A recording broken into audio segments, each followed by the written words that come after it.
La Luntina del neotecnico Lorenzo Miracola firma l'impresa nella terza giornata di ritorno in promozione, batte e rimonta il Città di Mistretta, quinta forza del girone B, e torna a vincere dopo un digiuno che durava dallo scorso 6 di ottobre. La sfida aperta e combattuta si accende subito e dopo la zuccata di Salerno, che si perde larga non di molto, gli ospiti passano al minuto 15 quando Ducure raccoglie il cross di Atta e di testa mette alle spalle di Andrea Bontempo, firmando così l'1-0 a Mastratino. I biancoazzurri la potrebbero chiudere poco dopo, Salerno però viene fermato sul più bello dal decisivo intervento in uscita del portiere. Poi la Luntina viene fuori dal guscio sfiorando per 3 volte il pareggio, prima con Martin Mammana che di testa scheggia il palo alla destra del portiere, poi con Alessio Lunghitano la cui botta è disinnescata in tuffo da un super d'amico, e infine con Lima che sulla ribattuta centra il secondo legno di giornata. Non c'è un attimo di tregua e sul capovolgimento di fronte il Mistretta avrebbe la chance per raddoppiare, ma Andrea Bontempo dice di no al sinistro di Atta e sul proseguo dell'azione Salerno da pochi passi non centra incredibilmente lo specchio della porta.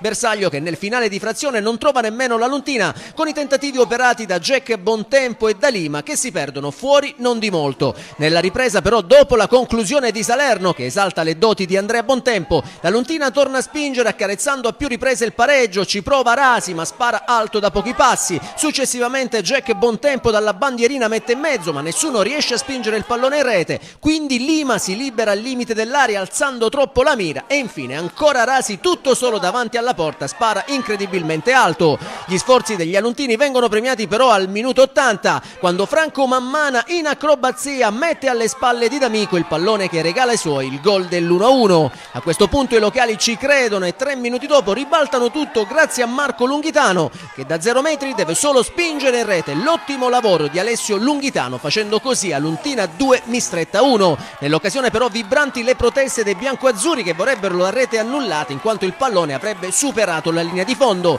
ma il signor Ingrassia non è dello stesso avviso e convalida il gol. Nonostante ciò nel finale gli amastratini tentano l'assalto disperato ma i loro sforzi non producono il pareggio sperato. Per la Luntina è la seconda vittoria in campionato, locali che salgono a quota 9 punti e rimangono in penultima posizione a -3 dalla zona salvezza, mentre il Mistretta scivola al sesto posto con 25 punti a -2 lunghezze dalla zona playoff, ma con una gara ancora da recuperare.